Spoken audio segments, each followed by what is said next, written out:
Salamullah ala toha Rasulillah. Salatullah salamullah ala Yasin Habibillah. Tawassalna bi bismillah wa bil hadi Rasulillah wa kulli mujahidilillah bi ahlil badri ya Allah. Pak Camat jualan tomat, yang beli harus hormat. Kalau teman-teman umat Nabi Muhammad, jawablah salam saya dengan semangat. Assalamualaikum warahmatullahi wabarakatuh. Saya doakan yang menjawab salam saya dengan semangat dipermudahkan urusannya, diperlancar rezekinya, dan senantiasa mendapatkan perlindungan dari Allah Subhanahu wa Ta'ala. Amin, amin, Allahumma amin. Alhamdulillah, alhamdulillahirabbil alamin. Wal aqibatu lil muttaqin, fala udwana illa 'alal zalimin. Wassalatu wassalamu ala asrafil anbiya'i wal mursalin, imamil muttaqin, sayyidil mu'minin, sayyidina wa maulana Muhammadin wa ala alihi wa ashabihi rasulillahi ajma'in. Amma ba'd. Pertama dan yang paling utama sekali, kita sebagai seorang hamba yang lemah sudah sepantasnya untuk selalu bersyukur dan berserah diri kepada Allah Subhanahu wa Ta'ala. Karena apa? Karena atas berkat limpahan rahmat dan karunia-Nya, kita semua masih diberikan kesehatan jasmani dan kesehatan rohani, sehingga kita masih bisa melaksanakan ibadah puasa di bulan suci Ramadan yang insya Allah berkah ini dalam keadaan sehat walafiat. Allahumma salli ala Sayyidina Muhammad. Allahumma salli ala Sayyidina Muhammad. Allahumma salli ala Sayyidina Muhammad. Kedua kalinya salawat beserta salam Allah semoga senantiasa tercurah kepada junjungan kita Nabi Agung Muhammad sallallahu alaihi wasallam yang kita tunggu-tunggu syafaat beliau di hari kiamat nanti. Teman-teman yang saya sayangi, izinkanlah saya di sini untuk mengajak teman-teman semuanya untuk membahas mengenai zakat dan hikmah zakat. Zakat merupakan salah satu utama landasan dalam menegakkan agama Islam, yang mana telah disabdakan oleh Rasulullah Sallallahu Alaihi Wasallam dalam hadis sahihnya yang berbunyi, Islam didirikan oleh 5 landasan. Yang pertama syahadat yang berbunyi asyhadu alla ilaha illallah wa asyhadu anna Muhammadar Rasulullah. Saya bersaksi bahwa tidak ada Tuhan selain Allah dan Nabi Muhammad utusan Allah. Yang kedua, mendirikan sholat. Yang ketiga, menunaikan zakat. Yang keempat, melaksanakan puasa. Dan yang kelima, haji. Hadis riwayat Bukhari dan Muslim. Dari hadis tersebut dapat diketahui bahwasannya zakat merupakan salah satu unsur dalam menegakkan agama Islam. Oleh sebab itu, hukum berzakat adalah wajib.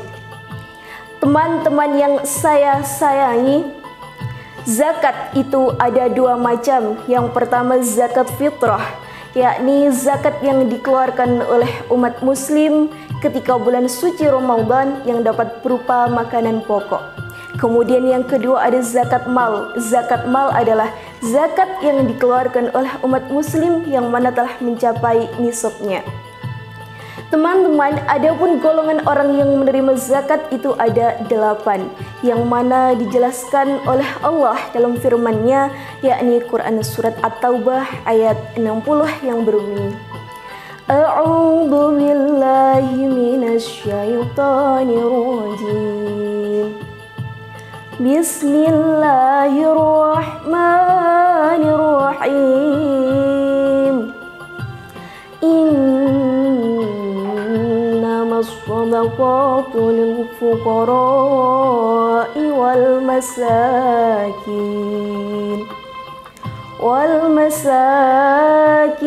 wal amilina 'alaiha wal mu'allafati qulubuhum wa fil riqabi wal gharimina wa fi sabilillahi wa banis sabili fariidatan minallah wallahu alimun hakim. Shadaqallahul azim. Dalam Quran surat At-Taubah tadi dijelaskan bahwa golongan orang yang menerima zakat ada 8. Lil fuqara'i, yang pertama orang fakir, wal masakin, yang kedua orang miskin, wal amilin, yang ketiga amil, wal mu'allafati, yang keempat mu'allaf, wa fir riqabi, yang kelima riqab, wal gharimina, yang keenam gharim, wa fi sabilillah, yang ketujuh sabilillah, wa banis sabil, dan yang kedelapan ibanus sabil. Yang pertama adalah fakir. Fakir itu siapa? Fakir yaitu orang yang tidak memiliki harta dan pekerjaan yang dapat mencukupi kebutuhan hidupnya. Kemudian yang kedua ada orang miskin. Orang miskin itu siapa? Orang miskin itu adalah orang yang memiliki pekerjaan namun pekerjaannya tidak mampu untuk mencukupi kebutuhan hidupnya. Kemudian yang ketiga ada amil. Amil adalah orang yang berwenang atau bertugas mengurusi zakat, yang mana petugas tersebut diperoleh dari penguasa. Kemudian yang keempat ada mu'alaf. Mu'alaf itu adalah orang yang masuk dalam agama Islam, yang mana orang tersebut masih lemah ilmu keagamaannya. Kemudian yang selanjutnya ada gharim. Gharim atau budak. Budak yang dimaksud di sini adalah budak muslim yang memiliki perjanjian dengan tuannya untuk memerdekakan dirinya, tetapi dia tidak mempunyai uang untuk memerdekakannya. Kemudian selanjutnya ada sabilillah. Sabilillah itu adalah orang yang berjuang di jalan Allah. Selanjutnya ada ibnus sabil. Ibnus sabil adalah orang yang melakukan perjalanan yang mana tidak mampu melanjutkan perjalanan lagi karena kehabisan bekal. Dan yang terakhir ada gharim. Gharim adalah orang yang memiliki hutang tetapi tidak mempunyai harta untuk membayar hutangnya. Teman-teman yang saya sayangi, ternyata selain ada golongan orang yang berhak menerima zakat, ada juga orang yang tidak boleh menerima zakat. Siapa mereka? Yang pertama hamba sahaya, kemudian yang kedua orang kaya, yang ketiga keturunan Rasulullah, yang keempat orang yang memerangi agama Islam, istri dan keluarga Rasulullah Sallallahu Alaihi Wasallam. Jika kita lihat di zaman sekarang ini, apakah masih ada orang di sekitar kita yang tidak mau mengeluarkan zakat? Apakah masih ada? Ya, masih ada.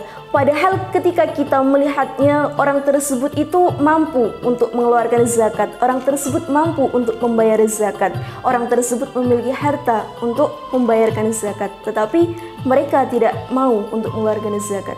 Maka sesuai dengan sabda Rasulullah yang berbunyi, barang siapa yang diberikan harta oleh Allah tetapi mereka tidak mau mengeluarkan zakatnya, maka harta tersebut ketika hari kiamat akan berubah menjadi ular jantan yang bertanduk dan memiliki 2 taring yang akan melilit orang tersebut.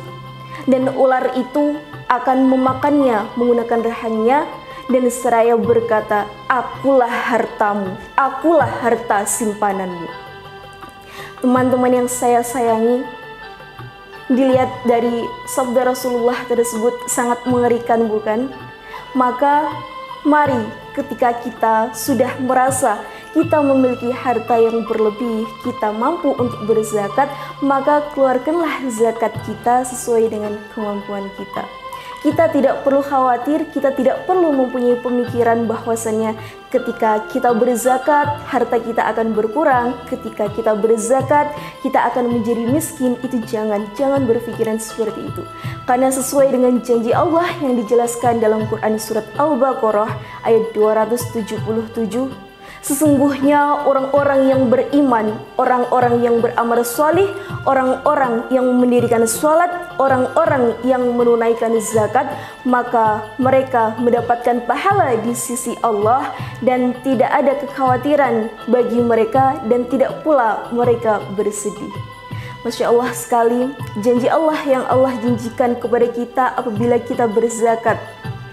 Selain itu teman-teman, zakat itu dapat membawa keberkahan bagi diri kita dan juga orang yang mendapatkan zakatnya.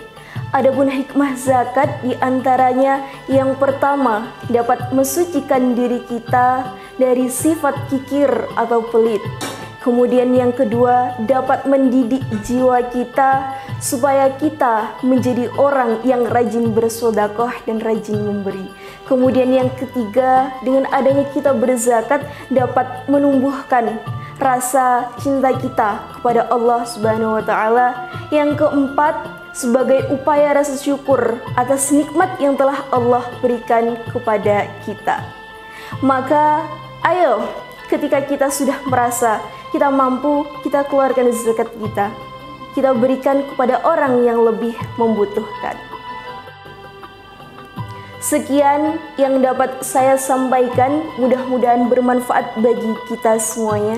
Saya akhiri, wassalamualaikum warahmatullahi wabarakatuh.